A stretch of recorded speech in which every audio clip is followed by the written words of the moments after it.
بسم الله الرحمن الرحيم الحمد لله رب العالمين والعاقبة للمتقين والموحدين والنار للعاصين والملحدين والصلاة والسلام والتحية والإكرام على نبي الرحمة وشفيع الأمة صاحب الوقار والسكينة المدفون بأرض المدينة العبد المؤيد والرسول الممدد المصطفى الأمجد المحمود الأحمد أبي القاسم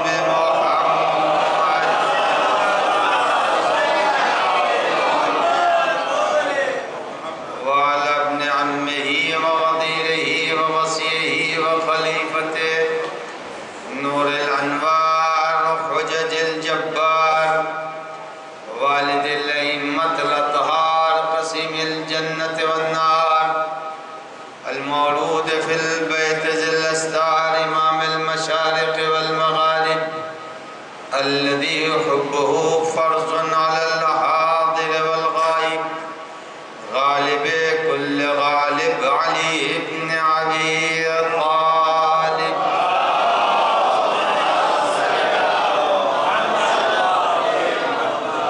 وعلى آله الطيبين الطاهرين المعصومين المنتجبين المخاطبين لا سيما على بقية الله العظم حجة ابن الحسن المهدي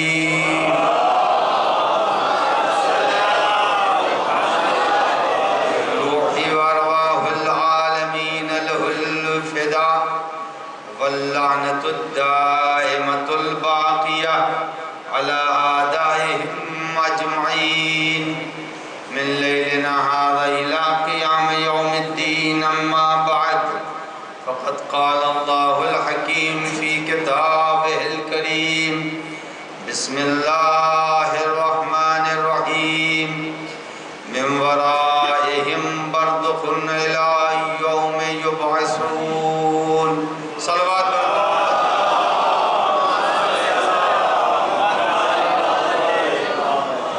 پروردگار عالم فیاض مطلق ہے جو جس چیز کو عطا کر دیتا ہے اسے واپس نہیں لیتا جسے بھی جو چیز دے دی اسے وہ واپس نہیں لیتا اور پروردگار عالم نے انسان کو ایک حیات دی ہے اور یہ حیات اللہ کی عطا کردہ ایک بڑی نعمت ہے جو انسان کو اللہ نے مرحمت فرمایا یہ حیات جب اللہ نے دے دیا ہے اس حیات کا ایک سفر ہے اور یہ زندگی جو انسان کو دی ہے اس کا ایک سفر ہے یا ایسا نہیں ہے کہ یہ زندگی صرف اسی دنیا کے لیے ہے اور بس نہیں اس دنیا کے بعد بھی انسان اپنے سفر کو باقی رکھے گا اور اپنے سفر کو جاری رکھے گا روزانہ اگر نہ صحیح تو وقفے وقفے سے آدمی خود اعلان بھی کرتا ہے انا للہ و انا الیہ راجعون یہ وقفے وقفے سے اعلان اور زبان پر اس آیہ کریمہ کا جاری ہونا خود انسان سے اقرار لے رہا ہے کہ یہ نہ سمجھو کہ تم اس دنیا کے اندر آئے ہو تو مٹ جاؤ گے بلکہ تم کو یہ لفظیں جو یہاں پر رکھی گئی ہیں وہ لفظیں خود بتا رہی ہیں کہ انسان یہاں ٹھہرنے کے لیے نہیں آیا ہے مومنین نے مجھ سے بار بار نہ صحیح دو ایک نے پوچھا آپ کب تک یہاں پر ہیں میں سب سے کہتا ہوں میں 5 مجلسوں کے لیے آیا ہوں پھر پلٹ کر چلا جاؤں گا یہ سوال کرنا کب تک یہاں ہیں اور میرا کہنا کہ میں یہاں 5 مجلسوں کے بعد واپس چلا جاؤں گا یہ جملے خود بتا رہے ہیں کہ میرا قیام یہاں نہیں ہے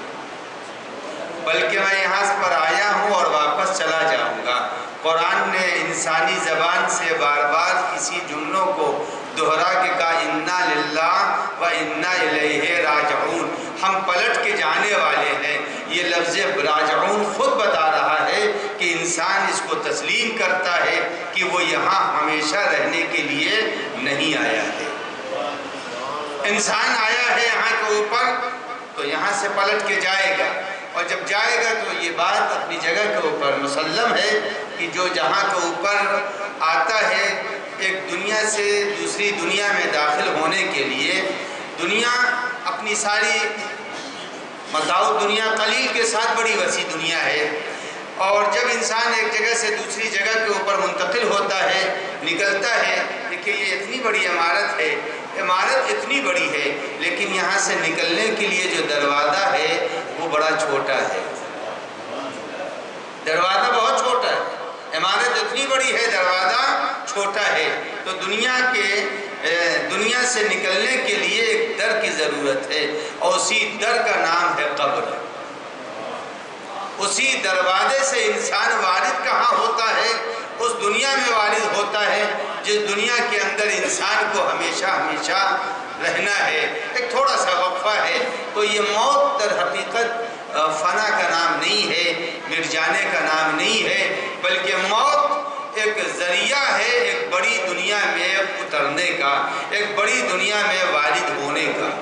موت انسان کو مٹاتی نہیں ہے، ایک چھوٹا سا وقفہ ہے جس وقفے کے بعد، اور اگر انسان مرنے کے بعد مٹ گیا ہوتا تو مٹنے کے جو لوگ مر جاتے ہیں ان کو کبھی یہ نہیں کہا جاتا، دیکھیے کبھی آج تک سنا ہے بڑے بڑے علماء گزرے ہیں، کسی نے سونے والے سے یہ کہا ہے ارے بھائی آپ سو رہے ہیں، سونے والے پر کوئی تبلیغ نہیں کی جاتی ہے، ہمیشہ جو جاگتا ہے اس پر تبلیغ کی جاتی ہے۔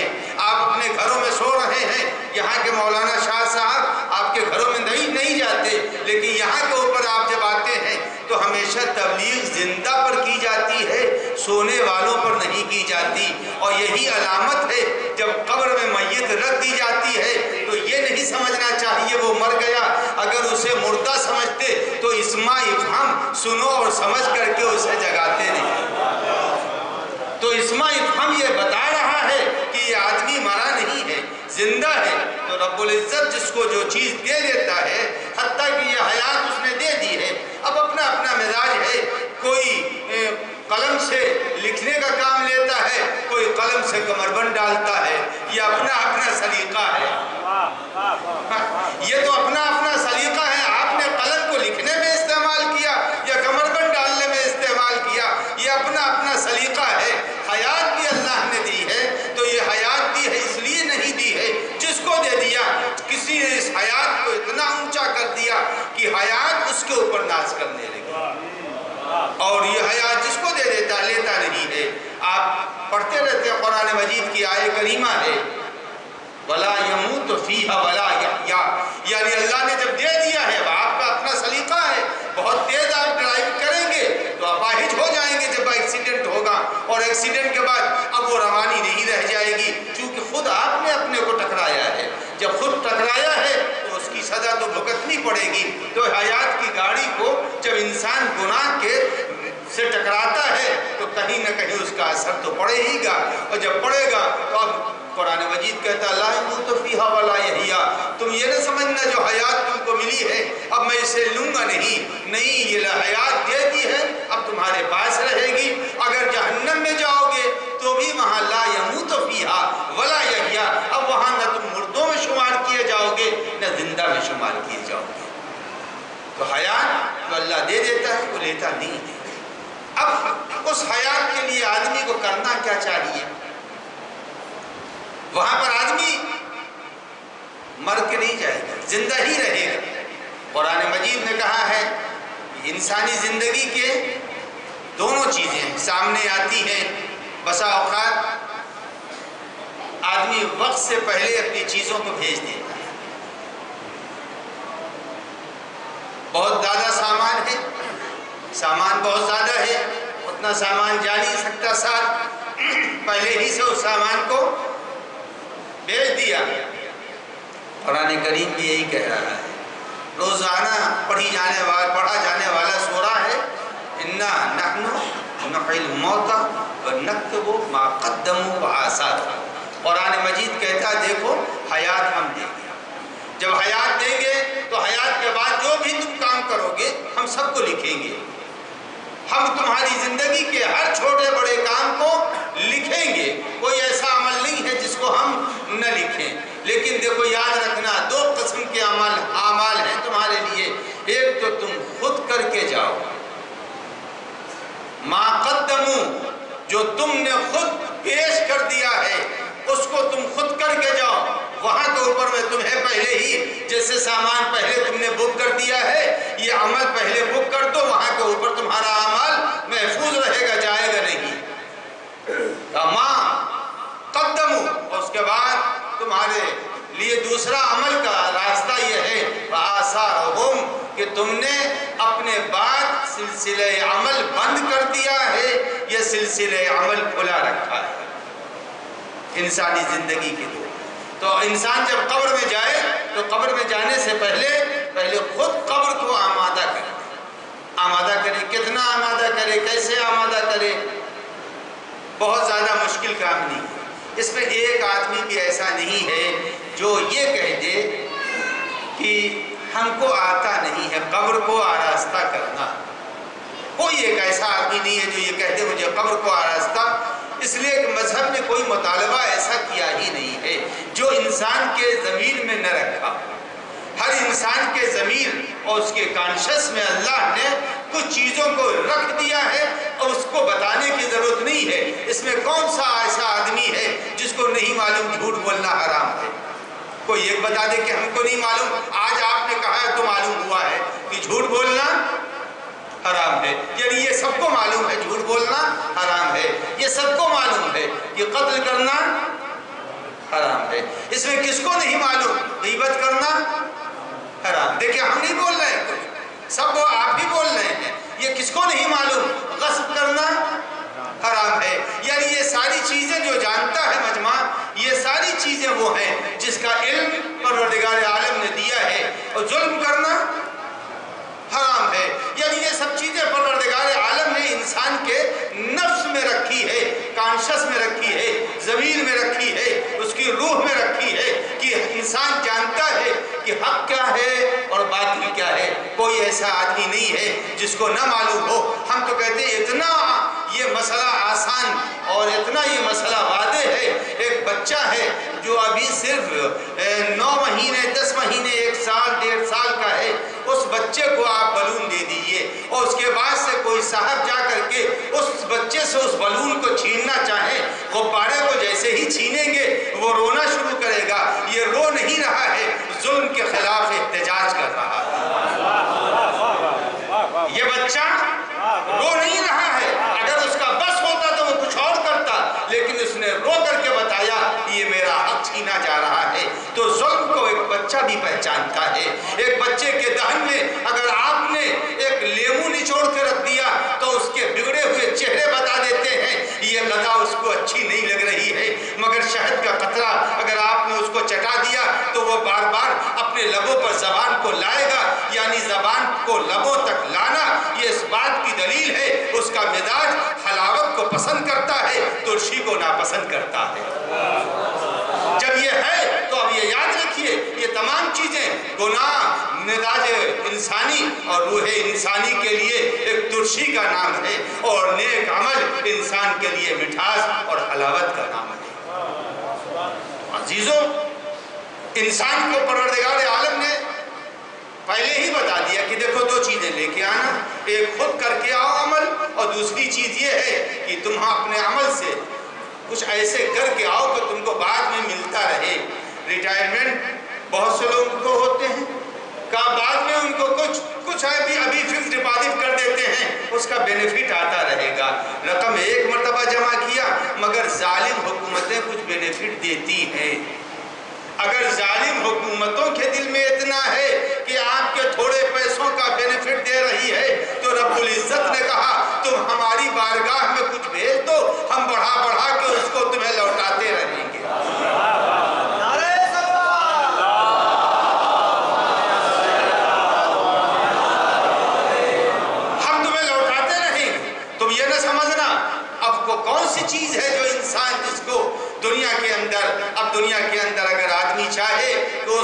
مرنے کے بعد بھی ثواب ملتا رہے، تو چار چیزیں ہیں جس کے لیے روایات میں ذکر کیا گیا ہے کہ مرنے کے بعد آدمی کو ملے گا۔ ما قدموا و آثار کو چھوڑنے چاہیے جن آثار کے بدلے اسے مرنے کے بعد قبر میں ثواب ملتا رہے۔ اس میں سب سے پہلی چیز تو یہ ہے کہ آدمی اپنے بعد ایسی اولاد چھوڑے جو خدا شناس ہو، ایسی اولاد چھوڑے۔ اور اگر ایسی اولاد چھوڑی ہے جو صاحب ایمان ہے، آج کوئی اس کے اندر جو بھی اولاد رکھتے ہیں وہ یہ نہیں چاہتے کہ اس کی اولاد اس سے جدا ہو جائے۔ کون ہے جو چاہتا ہے کہ اس کی اولاد اس سے جدا ہو جائے؟ اور کوئی بھی اس کے اندر جس کی اولاد ہے، جن کی گود میں اولاد ہے، وہ قطعاً اس بات کو نہیں پسند کریں گے کہ ان کی اولاد اذیت میں رہے، وہ راحت میں رہے اور اولاد ان کی اذیت میں رہے۔ تو یہ یاد رکھیے گا، سب سے بہترین عمل اگر انسانی زندگی میں ہے تو وہ یہ ہے کہ انسان اپنی اولاد کو مومن بنائے، اور اگر خود مومن ہوگا تبھی تو مومن بنائے گا، اور اگر خود مومن نہیں ہے تو مومن کہاں سے بنائے گا؟ اس لیے کہ فاقد الشیء موتی الشیء نہیں ہوتا۔ جس شیشی کے اندر بدبو ہے تو مٹی کے تیل اگر کسی شیشی میں ہے تو ڈھکن کھولنے کے بعد اس میں سے عطر کی خوشبو نہیں آئے گی۔ مٹی کے تیل کے بوتل سے مٹی کے تیل کی بو آئے گی، اور اگر سینٹ نکل بھی گیا ہے تو شیشی بتائے گی کہ اس کے اندر خوشبو رہی۔ تو اگر ایمان ہے تو ایمان کی خوشبو اولاد تک منتقل ہوگی، لیکن اگر بے ایمان ہیں والدین تو بے ایمان والدین کی آگوش سے کبھی خوشبودار اولاد نہیں پیدا ہوگی۔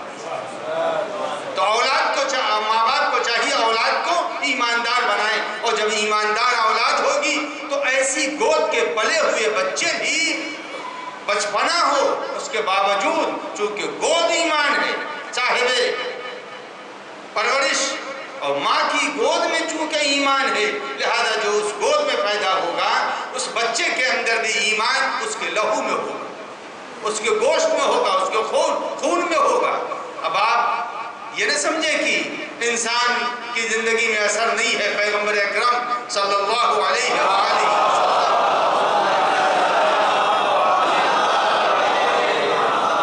دیکھیے یہاں کے اوپر پڑھے لکھے آپ سب بیٹھے ہوئے ہیں، آپ سب جانتے ہیں خون بھی بیمار ہو جاتا ہے، ہوتا ہے خون کا کینسر خدا نہ خواستہ ہو گیا، ہوا یا نہیں ہوا؟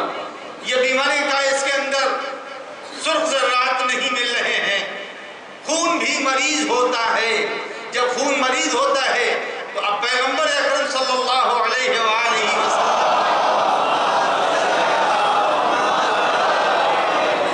کا اپنے خون کو ایماندار بنانا ہے، اپنے وجود کو ایماندار بنانا ہے، اپنے گوشت و پوست کو ایماندار بنانا ہے، تو کیسے بنے گا؟ ارشاد پیغمبر سنیے، حدیث کا ایک ٹکڑا میں سنا رہا ہوں۔ پیغمبر نے ارشاد فرمایا، من قرأ القرآن وهو شاب، جس کسی نے بھی قرآن کو جوانی میں پڑھ لیا، جوانی بہت، کوئی بوڑھا تو اول جنت میں جا ہی گا نہیں، کوئی بوڑھا جنت میں نہیں جائے گا، جتنے بھی بوڑھے ہیں وہ سمجھ لے جنت میں نہیں جائیں گے، جنت بوڑھوں کی جگہ نہیں، صاف بات۔ جب جنت میں کوئی بوڑھا جا ہی گا نہیں تو اب جتنے بھی یہاں بوڑھے ہیں وہ سب باوالا کریں، ہم کچھ نہیں کر سکتے، جنت میں کوئی بوڑھا جا ہی گا نہیں، اس لیے کہ جنت کا تقاضا یہی ہے۔ آپ یہ بتائیے اس کے اندر ہم آپ میں سے کوئی صاحب ہیں جو جھولے میں لیٹ کر کے، چھوٹے سے جھولے میں 2 برس کے بچے کے جھولے میں کوئی بیٹھنا پسند کرے گا؟ یعنی 2 برس کا جھولا تو گوارا نہیں کرتا کہ ہمارے وجود کو برداشت کر لے۔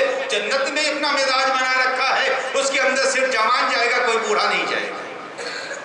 تو عزیزو یہ نہ سمجھیے گا کہ نہیں جائے گا، نہیں جائے گا، جائے گا، مگر اس وقت جائے گا جب سردار جنت کے زیر سایہ رہے گا۔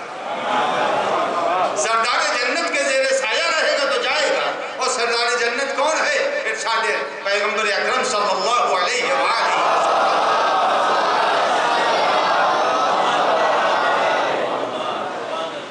کا پیغمبر، یہ حیرت کی بات نہیں ہے کہ الحسن والحسین سیدہ شباب اہل جنت یہ دونوں جنت کے سردار ہیں، کہا یہ کوئی حیرت کی بات نہیں، اگر ان کے زیر سایہ کوئی رہے گا تو یقیناً وہ جوان ہو جائے گا۔ ہم تو دیکھتے رہتے ہیں کہ بمبئی کے اندر، یہاں کے اوپر بھی ہوگا، بمبئی کے اندر جھاڑ کا گندا پانی جب سمندر میں چلا جاتا ہے تو وہ پاک و پاکیزہ پانی ہو، یعنی سمندر گندگی کو پاک و پاکیزہ بنا کے بدل دیتا ہے۔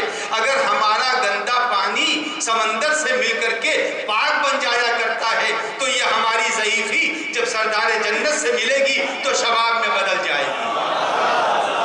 صلوات پڑھ دیں محمد و آلہ۔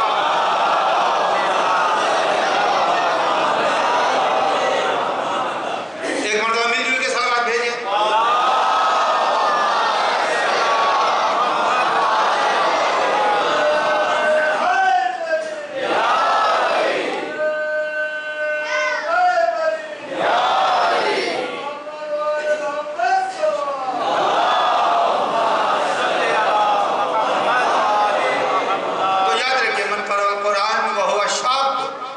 جس نے قرآن کو پڑھا یقتلت القرآن فی لحمہ و دمہ، پیغمبر کا ارشاد ہے کہ جس نے جوانی میں قرآن کی تلاوت کر دی تو قرآن اس کے خون دمہ ہی و لحمہ اور خون اور گوشت میں قرآن سرایت کر جاتا ہے۔ قرآن پڑھنے کے لیے بہترین عمر شباب ہے، اور اگر ضعیفی میں بھی قرآن پڑھے گا تو اثر تو کرے گا، لیکن جو دیوار بہت زیادہ کمزور ہو جاتی ہے پشتی سے کھڑی نہیں کی جاتی، مگر اثر تو قرآن کرے ہی گا، یہ نہیں کرے گا، مگر اگر جوانی میں پڑھے گا تو پھر جوانی کا قرآن قبر میں کام دے گا۔ ہر آدمی کو چاہیے کہ اپنی جوانی کو ایمان سے آراستہ کرے، جب ایمان سے آراستہ کرے گا تو جو اس گود میں بچہ پیدا ہوگا وہ بچہ بچپنا بھی ہوگا تو حقیقت ایمان سے باخبر ہوگا، اگر بچپنا ہے تو بھی باخبر ہوگا۔ اب قرآن مجید، میں اپنی طرف سے کچھ نہیں پڑھ رہا ہوں، آپ قرآن مجید اٹھا کے دیکھیں، قرآن مجید گزشتہ انبیاء کے واقعوں کو نقل کر رہا ہے، اور جب گزشتہ انبیاء کے واقعوں کو نقل کر رہا ہے تو اس لیے نہیں نقل کر رہا ہے وہ کوئی ناول کی کتاب ہے یا افسانے کی کتاب ہے، نہیں، تعمیر زندگی کی کتاب ہے، حیات بشریت کو سنوارنے والی کتاب ہے۔ جب وہ کتاب ہے تو قرآن مجید کہتا قتل اصحاب الاخدود، قرآن مجید کہتا ہے خندق والے سب قتل کر دیے گئے۔ قرآن اٹھا کے دیکھیے 30ویں پارے میں سورہ مبارکہ بروج کی آیت ہے کہ اصحاب اخدود خندق والے قتل کر دیے گئے۔ یہ خندق والے قتل کر دیے گئے کون لوگ ہیں؟ ان کی پوری داستان قرآن مجید کی تفسیروں کے اندر لکھی ہوئی ہے۔ کچھ انبیاء ایسے گزرے ہیں جن کے نام تکرار ہوئے ہیں، دھوکہ نہیں ہونا چاہیے، کچھ انبیاء وہ ہیں جن کے نام تکرار ہوئے ہیں۔ مثلا جناب یوسف نام کے 2 نبی گزرے ہیں، ایک یوسف حضرت یعقوب کے فرزند ارجمند جن کو مصر کی حکومت ملی تھی، اور اسی طرح سے ایک اسماعیل جناب ابراہیم کے بیٹے جن کی یاد میں قربانی ہوتی ہے، اور دوسرے اسماعیل صادق الوعد۔ جناب یوسف 2 تھے، میں جن کا واقعہ سنا رہا ہوں وہ اسی سورہ مبارکہ بروج کے اندر ہے کہ قتل کر دیے گئے، خندق والے قتل کر دیے گئے، خندق والے قتل کر دیے گئے۔ ان کی پوری داستان کا ایک ٹکڑا سنا رہا ہوں کہ ایک بادشاہ تھا جو اپنی پرستش کرا رہا تھا، اپنے کو خدا منوا تھا، تو اس زمانے میں جو یہ دوسرے یوسف تھے انہوں نے منع کیا، کہا دیکھ پروردگار عالم وحدہ لا شریک ہے، اس کے علاوہ کوئی رب نہیں ہے، سجدہ اس کا ہوگا، بندگی اس کی ہوگی، اطاعت اس کی ہوگی، عبادت اس کی ہوگی۔ لیکن وہ حبشی بادشاہ اپنے سامنے سب کو مجبور کر رہا تھا کہ جھکو اور ہمیں خدا مانو۔ بالآخر نوبت یہاں تک پہنچی کہ جناب یوسف نے اس بادشاہ کے مقابلے میں لشکر ترتیب دیا، اور لشکر کو جب ترتیب دیا تو جنگ چھڑی، معرکہ شروع ہوا۔ جب معرکہ ہوا تو نبی کا لشکر شکست کھا گیا۔ جب شکست کھا گیا تو شکست کھا جانے کے بعد جو مر گئے وہ مر گئے، شہید ہو گئے، جو بچ گئے اس نے قید کرا لیا۔ کرانے کے بعد اس نے ایک چوڑی بہت بڑی خندق کھدوا دی.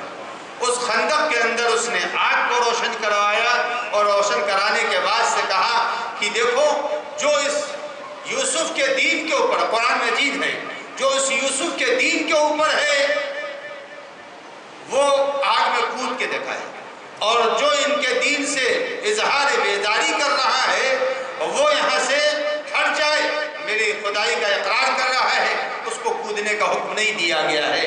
اب اس طرح سے جو لوگ صاحبان ایمان تھے وہ کود رہے تھے.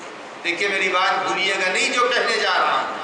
اگر صاحب ایمان گود ہوگی تو اس کے اندر پلنے والا بچہ بھی ایمان رکھتا ہوگا. اس نقطے کو نہ بھولیے گا. اب جب صاحب اخدود کا قرآن مجید ذکر کرتا ہے تو اب یکے بعد دیگرے کچھ بادشاہ کے دین کے اوپر آئے، اللہ کو چھوڑا، انسان کو خدا مانا. کچھ وہ تھے جو آگ میں بار بار کود رہے تھے، اپنی جانیں دے رہے تھے. اس کے بعد نوبت یہ آئی ایک خاتون صاحب ایمان تھی. جب ان کی باری آئی تو ان کی گود میں 9 مہینے کا ایک بچہ تھا.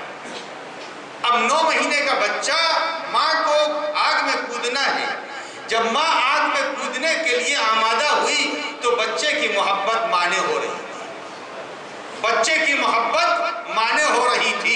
ایمان کہہ رہا ہے کود جاؤ، محبت کہتی ہے ٹھہر جاؤ. ایک مرتبہ اسی کشموکش میں تھی کہ بچہ بولا اور بچے نے ماں کو مخاطب کر کے کہا، اے ماں، ایمان کے سامنے محبت کو نہ دیکھو، اپنی جان کو تم دے دو، مجھے گود میں لے کے کود جاؤ.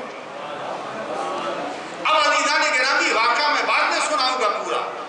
اب یہی کے اوپر قرآن کی یہ تفسیر ہے. قرآن مجید کہتا ہے کہ صاحب ایمان ماں کی گود میں جو بچہ پیدا ہوا وہ ابھی 9 مہینے کا ہے، لیکن اس میں بولنے کی صلاحیت پائی جا رہی تھی. اس میں بولنے کی صلاحیت پائی جا رہی تھی. حق کو سمجھ رہا تھا، باطل کو سمجھ رہا تھا. اب میں دنیا والوں سے ایک سوال کرنا چاہتا ہوں، اگر ایمان کی گود میں پلا ہوا ایک بچہ کم سنی کے اندر بول سکتا ہے تو پھر کیوں اعتراض کرتے ہو؟ اگر فاطمہ بنت اسد کی گود میں ایک بچہ 13 رجب کو پیدا ہو کر کے بول رہا ہے، چونکہ وہ بھی صاحب ایمان خاتون ہے، حیرت کی کوئی جگہ نہیں ہے. تو وہ کودی، عورت اپنے بچے کو لے کے کودی. بس یہی حکم خدا جاری ہوا. وہی آگ جو اس نے خندق بنائی تھی وہ ساری کی ساری خندق پلٹ گئی اسی بادشاہ کے پورے قصر و محل کی طرف، اور آگ نے اس کو نیست و نابود کر دیا. تو ایمان اگر انسان کے اندر ہے تو ایمان انسان کو مصیبتوں میں ہمت دیتا ہے. میری گزارش ہے، ہر ماں سے یہ گزارش ہے، ہر عورت سے یہ گزارش ہے، اگر گود میں بچہ ہے تو خود پہلے با ایمان بنے. اگر عورت با ایمان بنے گی تو اولاد میں اس کی گود میں پیدا ہونے والا بچہ بھی صاحب ایمان ہوگا. کل میں نے تقریر میں کہا تھا کہ علم حاصل کرنا چاہیے. علم اسی وقت انسان کو علم میں سہولت ہوتی ہے جب ماں خود دیندار ہوتی ہے. ماں ہی دیندار نہیں ہے تو اولاد دیندار کہاں سے ہوگی؟ جس وقت بہت بڑے مرجع گزرے ہیں، آیت اللہ العظمیٰ، خاتم المجتہدین کہے جاتے ہیں، شیخ مرتضی انصاری، جس وقت وہ مرجعیت کے اوپر فائز ہو گئے اور خاتم المجتہدین کہے جاتے ہیں، جب آ کر کے ان کو لوگوں نے مبارکباد دی کہ آپ اتنے علمی مرتبے پر فائز ہو گئے ہیں، تو ان کی ماں نے کہا کہ ان کو مبارکباد نہ دو، مجھے مبارکباد دو، اس لیے کہ جب میں دودھ پلاتی تھی تو وضو کر کے پلاتی تھی. اگر وضو کا اتنا اثر ہے کہ ایک بچہ علم کی مرجعیت تک پہنچ سکتا ہے تو اب اندازہ لگائیں اگر ساری عورتیں اپنے بچوں کی تربیت کے لیے اسی انداز کو اختیار کر لیں تو اب ضرورت نہیں ہوگی کہ دنیا کے سے گزرنے کے بعد قبر میں انسان کو کوئی اذیت محسوس ہو. ہر انسان کوشش کرے پہلے اپنے گھر کو صحیح کرنے کی. جب گھر صحیح ہوگا تو معاشرہ خود بخود صحیح ہو جائے گا. اور یہ قرآن مجید سورہ مبارکہ طور میں ارشاد فرما رہا ہے، ارشاد باری تعالیٰ ہو رہا ہے کہ والذین آمنوا واتبعتہم، بے ایمان، اگر تم میں سے کوئی، قرآن مجید کہہ رہا ہے والذین آمنوا سے جو کوئی صاحب ایمان ہے، یہ نہ سمجھیے انسان کی اولادیں اس سے بکھر جائیں گی، جدا ہو جائیں گی، مگر انہی لوگوں کی اولاد اس سے قیامت کے اندر ملے گی۔ والذین آمنوا واتبعتہم بے ایمان، اگر کوئی شخص خود صاحب ایمان دنیا سے گیا اور اس کے بعد اس کی اولاد بھی اسی ایمان کے اوپر رہی، الحقنا بہم ذریتہم، تو ہم اس کی ذریت کو اس سے ملا دیں گے۔ تو قرآن مجید کہہ رہا ملائیں گے۔ عزیزو، اگر آپ اپنی اولاد سے روز محشر ملاقات چاہتے ہیں تو ضرورت اس بات کی ہے ہر آدمی خود بھی با ایمان بنے، اس لیے والذین آمنوا واتبعتہم ذریتہم بے ایمان۔ اگر آدمی نے اپنی ذریت کو، اپنی نسلوں کو، اپنی اولاد کو ایمان کا درس دیا، الحقنا بہم ذریتہم، ہم اس کی ذریت کو اس سے ملائیں گے۔ ہر آدمی کو ایمان کی طرف آنا چاہیے۔ ایمان ہے تو سب کچھ، اگر ایمان ہی نہیں تو کچھ بھی نہیں۔ قبر ایسی کوئی جگہ نہیں ہے بھیانک، یہاں کے عمل کا ایک پرتو ہے، نتیجہ ہے بس۔ ہر آدمی ایمان کے جادے پر رہے، جب ایمان کے خود جادے پر رہے گا، ورنہ قیامت کے دن انسان سے اس کی اولاد جدا ہو جائے گی۔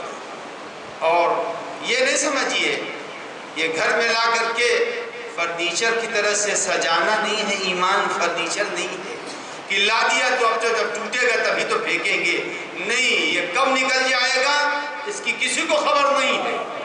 ایمان کب نکل جائے گا؟ ربنا لا تزغ قلوبنا بعد اذ ہدیتنا، اے پالنے والے میرے دل سے ایمان کو زائل نہ فرما۔ ایمان کب نکل جائے گا کسی کو خبر نہیں۔ یہ نہ خیال کریں کہ بس اب ابا مسلمان ہے، ابا مومن ہے تو ہم بھی مومن رہیں گے، نہیں، کوئی ضروری نہیں ہے۔ آپ نے سنا ہے قرآن مجید کے اندر، ہم اپنی طرف سے نہیں، آپ نے نوح کے بیٹے کے حالات تو سنے ہی ہیں، سنے ہیں۔ ایک اور ذکر سن لیجئے نوح کے بیٹے کے ذکر سے ہٹ کر کے، اوج ابن عنق کا واقعہ سنا ہے؟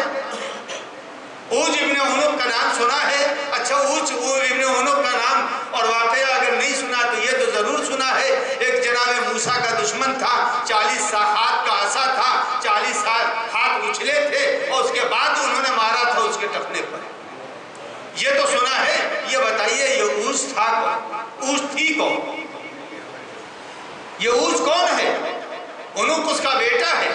اوج جناب آدم کی حقیقی نواسی ہے، جناب آدم کی حقیقی نواسی کا نام ہے اوج، اس کے بیٹے کا نام ہے عنق۔ اب آپ اندازہ لگائیں، نبی کے گھر میں ہونے کے باوجود انسان ہدایت نہ پا سکا، نوح کے گھر میں پلنے کے بعد بھی آدمی ہدایت نہ پا سکا۔ تو اب یہ نہ سمجھیے گا کہ اگر آدمی نبی کے گھر میں ہے، مسلمان کے گھر میں ہے، پڑھے لکھے کے گھر میں ہے تو اس کا ایمان باقی رہے گا۔ نہیں، ایمان کی سلامتی کے لیے روزانہ رب سے دعا کرنی پڑے گی، اور جب دعا کرنی پڑے گی تب جا کر کے کہیں ایمان وقت آخر رہے گا۔ اس لیے کہ ایک لٹیرا بیٹھا تو ہے ہی ہے، ایک لٹیرا بیٹھا ہے جس کو پروردگار عالم نے بار بار بتایا ہے، کہا دیکھو یہ شیطان ابلیس تمہارا کھلا ہوا دشمن ہے۔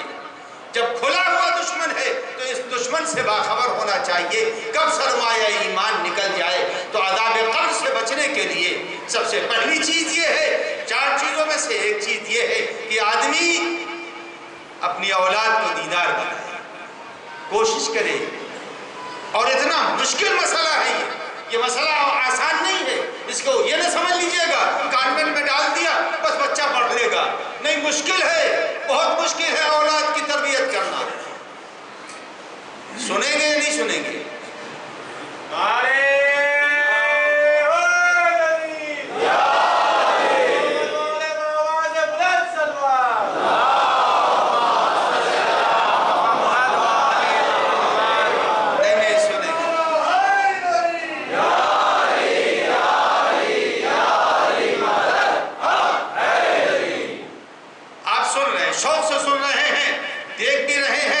توجہ سے سن رہے ہیں، عزیزان گرامی، یہ اولاد کی پرورش آسان نہیں ہے،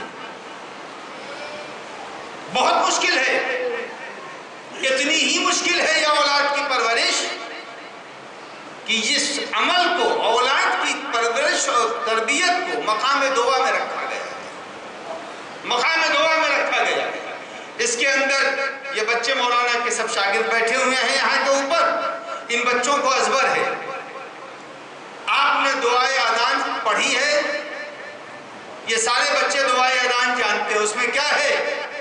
اس جملے کے دعائے اذان میں ہے یہ بچہ ابھی حیات کے کسی مرحلے کو نہیں جانتا، اتنا ہی عمل ضروری ہے، اتنا ہی ہے، کم سنی کے باوجود۔ دیکھیے کم سنی میں بھی دعائیں کی جاتی ہیں۔ اگر اس بچے کے نام ان کے والدین نے کوئی اکاؤنٹ کھول دیا ہے اور پیسے ڈال رہے ہیں، جوانی میں ملے گا یا نہیں ملے گا؟ ملے گا نا۔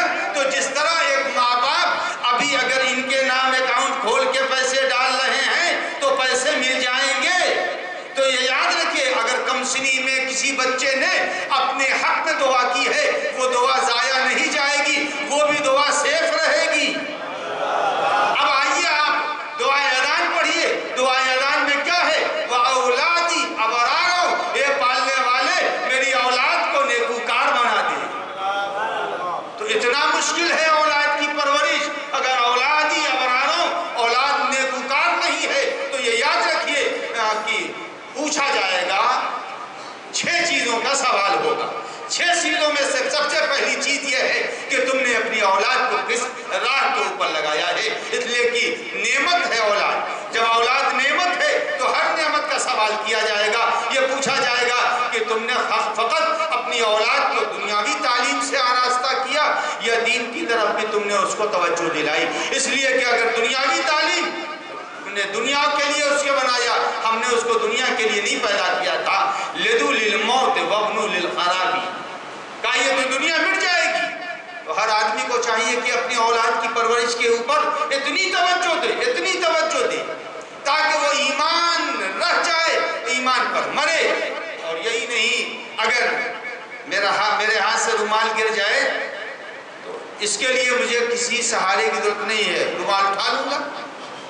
لیکن اگر مسکین صاحب چاہیں اس ممبر کو یہاں سے ہٹانا، آگے پیچھے کرنا، تو یہ ان کے بس کی اکیلی بات نہیں، 2-3 آدمی کے سہارے کی ضرورت ہوگی۔ اب آپ اندازہ لگائیں کتنا مشکل ہے تربیت اولاد۔ اولاد کی جب اچھی تربیت ہوگی، ذرا دعائے امام زین العابدین علیہ السلام اٹھا کے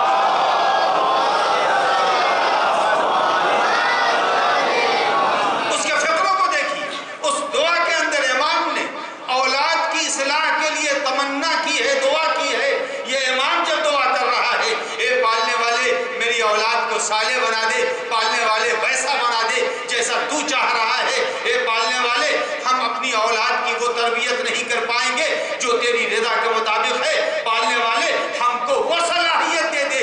امام معصوم جب صلاحیت کی دعا مانگ رہا ہے تو ہما اور شما کی کیا حیثیت ہے؟ تو عزیزو، اگر ایمان قبر میں اپنے کو محفوظ رکھنا ہے تو اپنی اولاد کے لیے ضرورت ہے اولاد کی تربیت پر توجہ دی جائے۔ اولاد کی اگر اولاد کی تربیت پر توجہ ہے تو سب صحیح ہے۔ اور اولاد کو آپ دنیا کے اندر تو اچھے اور برے کی پہچان ہے، حتیٰ کہ بچہ جانتا ہے کون سا نیٹ ورک صحیح کام کر رہا ہے اور کون سا نیٹ ورک صحیح کام نہیں کر رہا۔ کہ بھائی کون سا سیم کارڈ لوگے؟ کہ وہ والا مت لینا، اس لیے کہ وہ تو بہت ہی بوگس ہے۔ ارے وہ والا لے لینا، اس کا نیٹ ورک بہت صحیح ہے، اس لیے کہ وہ تو جب ہم کہیں بیسمنٹ میں بھی رہتے ہیں تو نیٹ ورک پکڑ لیتا ہے۔ معلوم ہوا جس کا نیٹ ورک بیسمنٹ میں بھی کام کرے وہ سیم کارڈ صحیح ہوتا ہے۔ لہذا یہ یاد رکھیے گا، قبر کے بیسمنٹ میں جس کی جو سہارا دے دے اس کو اپنا رہبر مانیے گا۔